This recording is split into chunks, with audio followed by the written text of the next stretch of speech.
El reporte estadístico de mercado nos permite entender mejor el entorno, anticiparnos a riesgos y tomar decisiones basadas en datos, ¿sí? Que nos van a permitir al final son proyecciones, datos que tenemos y nos pueden permitir compararnos con diferentes áreas o diferentes regiones para tomar mejores decisiones para el futuro, obtener diferentes metas o objetivos.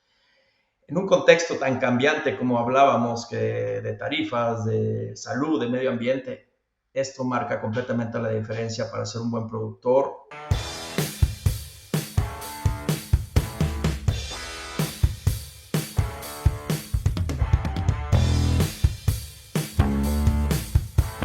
Bienvenidos a un episodio más de Cerdocast, esta línea directa con los principales referentes de la industria porcina. En este caso, tengo la suerte de presentarles a Gerardo López, gerente de PIC Latinoamérica, y vamos a hablar de mercados de Latinoamérica y también del mundo.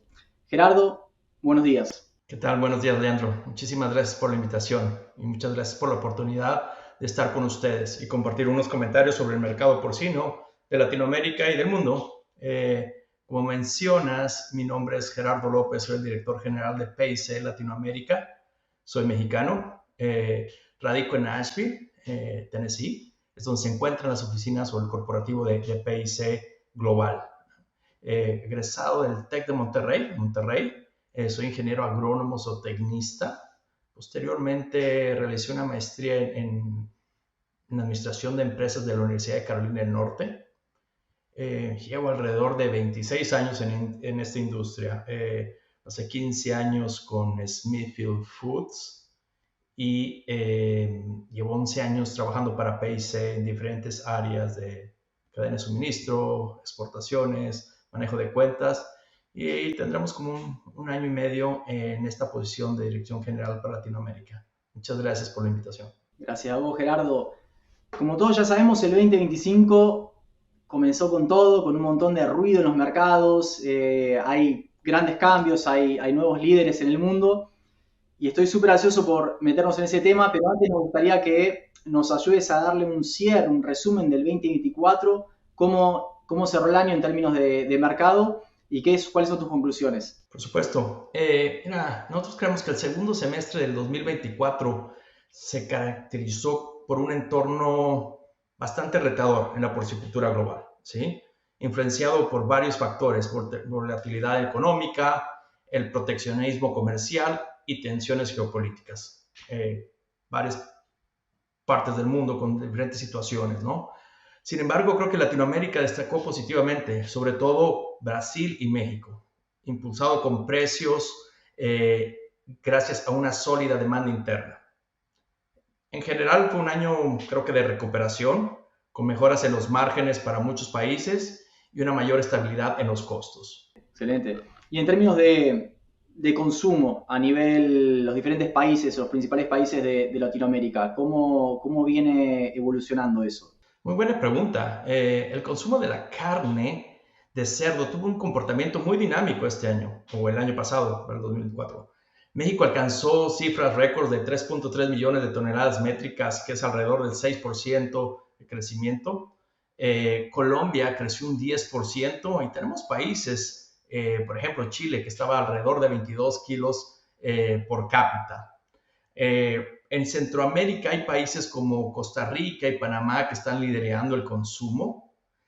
Sin embargo, creo que hay potencial en otros países de Centroamérica donde podemos hacer algo mejor o puede seguir creciendo, como es Guatemala, El Salvador o Nicaragua. Excelente. Sí, a mí me llama mucho la atención siempre el trabajo que viene haciendo Colombia en este sentido, por donde arrancó hace 10 años en términos de consumo y representa un norte para seguir en muchos países, ¿no? Es penetrar mercados de exportación, pero a la vez tener ese consumo interno asegurado y desarrollado como para seguir, haciendo más rentable la industria. En ese sentido, viene haciendo un trabajo excelente, ¿no? Completamente de acuerdo contigo. Creo que por Colombia ha hecho un excelente trabajo en ese ámbito, lo cual ha incrementado bastante lo que es el consumo per cápita. Excelente. Y en términos productivos, ¿cómo vieron la evolución en el 2024? Hablando de Colombia, yo creo que Colombia fue uno de los que se destacó en un crecimiento de alrededor de un 7% en su producción y con unas rentabilidades de hasta $1 por kilogramo, ¿no?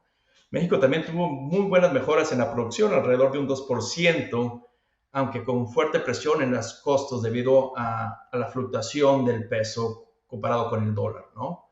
En Brasil las exportaciones crecieron, se han seguido abriendo mercados. Filipinas, por ejemplo, ha sido un gran mercado para ellos y ha permitido buenos márgenes pese a la caída del consumo interno. Excelente. Y acá juega un montón la geopolítica, ¿no? Cuando uno ve que dos titanes, dos líderes se pueden llegar a pelear, ¿no? Como ahora, al día de hoy, están mejorando sus relaciones. Es impresionante, justo nos tocó en un día donde están llegando a una especie de tregua, pero ¿cómo impacta cuando dos líderes, dos potencias, una agroexportadora como Estados Unidos y una principalmente agroimportadora como China, se pueden llegar a tener sus conflictos y lo que representa para países como Brasil, Argentina, México, ¿no? En términos de exportaciones y también en términos de costos? Acá quiero que nos cuentes un poquito la parte de costos, porque donde China deja de comprarle a Estados Unidos maíz, soja, lo que sea, todo eso tiene un impacto gigante en los costos de producción en Latinoamérica. ¿Cómo viste vos el 2024?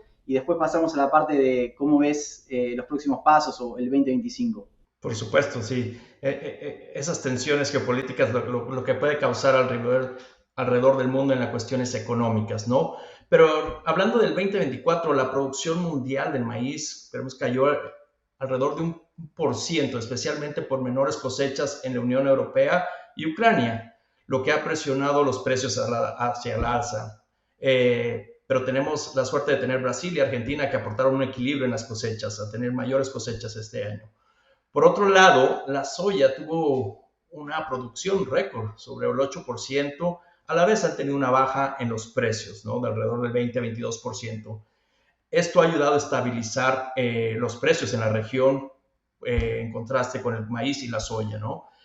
Para el 2025, ¿qué es lo que esperaríamos?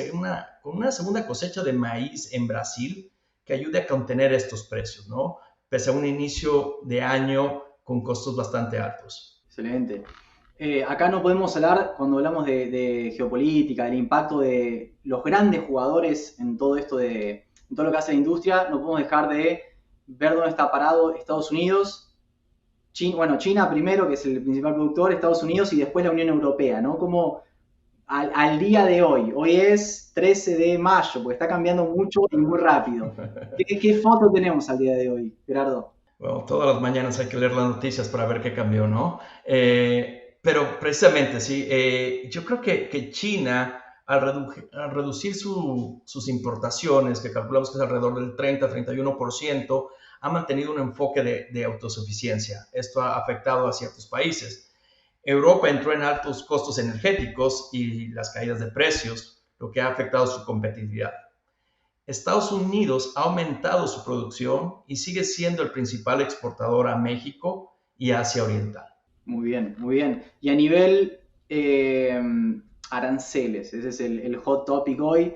De nuevo, te meto en una que vamos a hacer un sprint para publicar este episodio lo más rápido posible porque es muy dinámico, pero ¿cómo ves hoy el impacto de los aranceles a nivel las diferentes industrias, básicamente? Tienes toda la razón. Para cuando terminemos el podcast ya cambiaron otra vez, ¿no? Pero el paquete arancelario de Estados Unidos está modificando el programa comercial, ¿no?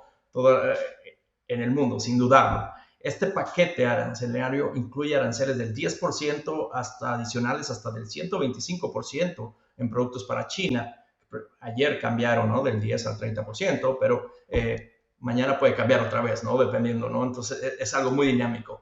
Pero esto podría abrir oportunidades para países de Latinoamérica, como el caso de Brasil, Chile o Colombia, en mercados donde Estados Unidos pierde esa competitividad.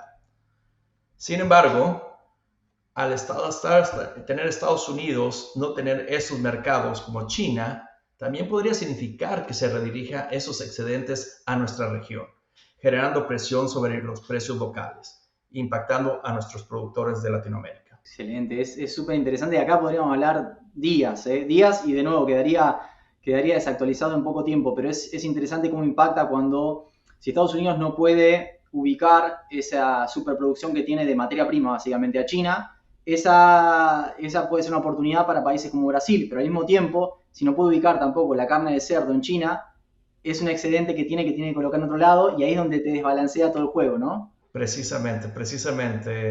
Podemos ver las estadísticas de todos los días y lo que ha incrementado su área de agricultura de Estados Unidos, sus exportaciones hasta Latinoamérica, han incrementado de un 5 a 6% en general en lo que es la agricultura, no solamente en las cuestiones de cerdo, sino hablamos de semillas, aceites, todo lo relacionado con el campo. Muy bien. Gerardo, ¿y cuáles son los temas? Hay varios para elegir, pero ¿cuáles son los temas que más te llaman la atención o en los que más haces foco pensando en el impacto que pueden llegar a tener en el mercado en este año que está transcurriendo? Wow. Sin embargo, yo creo que un par de temas, pero el primero que me enfoca es la sanidad. La sanidad sigue siendo un punto crítico, especialmente por enfermedades como PRRS y PDB, que afectan a varios países, ¿no? No olvidemos que PaySe hizo un anuncio la semana pasada donde el FDA aprueba la utilización de la edición de genética para tener animales resistentes a PRRS. También otros países como Colombia, Brasil y República Dominicana lo han aprobado. Estas son excelentes noticias que podrían revolucionar nuestra industria. Bueno, pero ese es tema para otro podcast que podemos hablar. ¿Qué otros temas me preocupan aparte de la sanidad? El contexto global es incierto. Tensiones comerciales, hablamos un poquito acerca de los aranceles, costos volátiles, las fluctuaciones de pesos o nuestras monedas de la región comparadas con el dólar y presiones en logística que podrían impactar la rentabilidad, ¿no? Yo creo que es clave anticipar con información oportuna y estrategias regionales adaptadas para poder tomar ventaja en estos aspectos. Excelente. Mencionaste algo, quiero hacer de nuevo doble clic en eso, en qué es lo que podemos manejar que tiene un impacto hoy.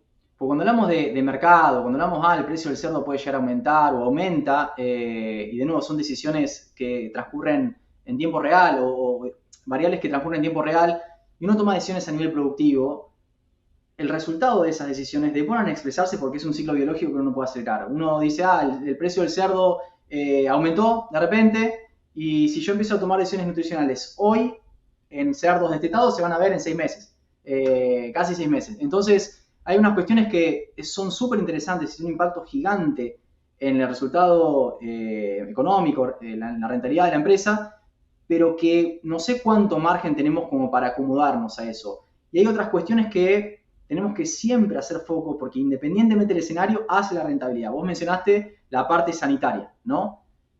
Hablaste de la genética resistente al PRRS, hay otras tantas enfermedades que tenemos que tener control. ¿Cómo ves vos el estatus sanitario en las diferentes regiones, esos desafíos que tenemos y qué es lo que podemos hacer en tiempo real, ¿no? para enfocarnos ahí?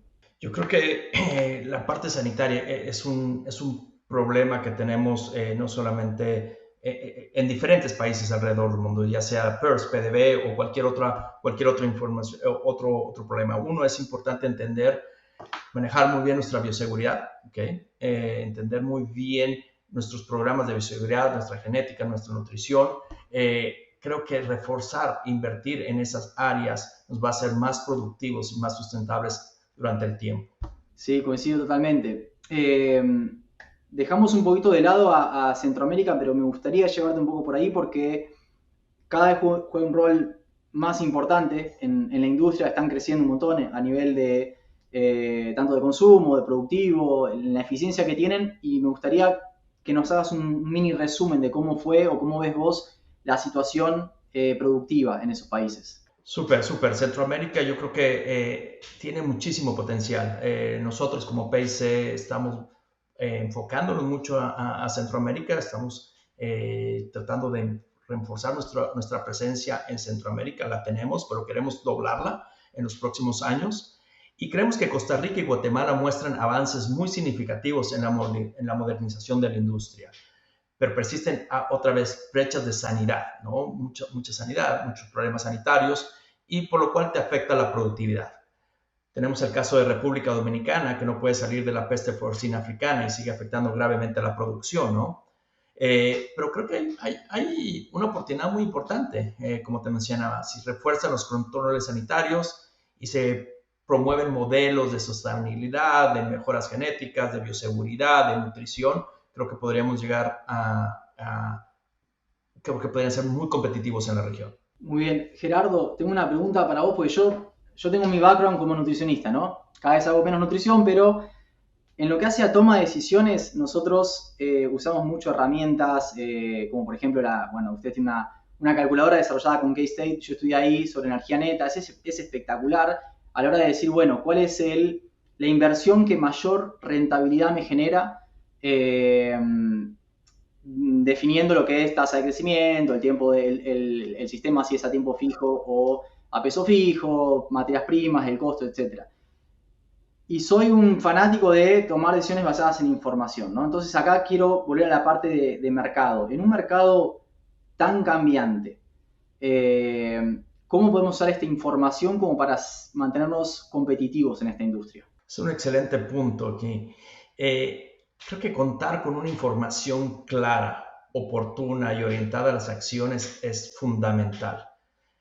Por ejemplo, el reporte estadístico de mercado nos permite entender mejor el entorno, anticiparnos a riesgos y tomar decisiones basadas en datos, ¿sí? Que nos van a permitir, al final son proyecciones, datos que tenemos y nos pueden permitir compararnos con diferentes áreas o diferentes regiones para tomar mejores decisiones para el futuro, obtener diferentes metas o objetivos.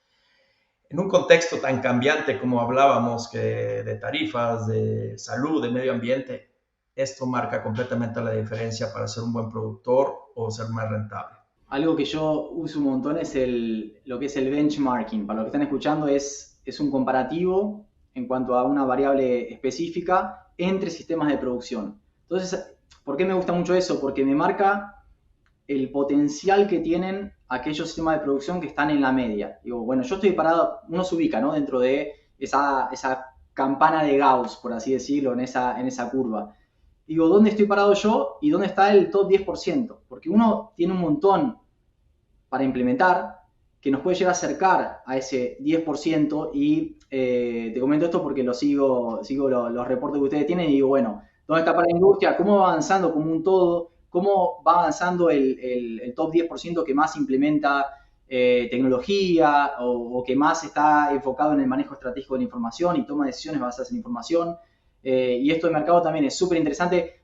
Es un poco más a nivel macro, más a nivel mercado, por dónde va, qué oportunidades se generan, pero es interesante seguirlo de cerca para tomar decisiones también a mediano y a largo plazo, ¿no? Correcto. Completamente de acuerdo. Creo que es una herramienta que nuestro equipo trata de formar a través de colaboración de diferentes datos que obtenemos. Y el único fin es mostrar cuál es el potencial que existe, hacia dónde podemos llegar y crear nuevas metas, ¿no? dentro de nuestros propios sistemas. Excelente. Gerardo, gracias por el informe. Un comentario final que tengas para la industria, para los tomadores de decisiones que nos están escuchando hoy. No, muchas gracias a ti por el tiempo de esta entrevista. Y como mencionas, este reporte de estadísticas del mercado busca ofrecer una herramienta estratégica para anticiparse a los desafíos y aprovechar las oportunidades. Desde PIC seguimos comprometidos con brindar información de valor para acompañar la toma de decisiones en toda la región. Muchísimas gracias, Leandro. Gracias a vos, Gerardo.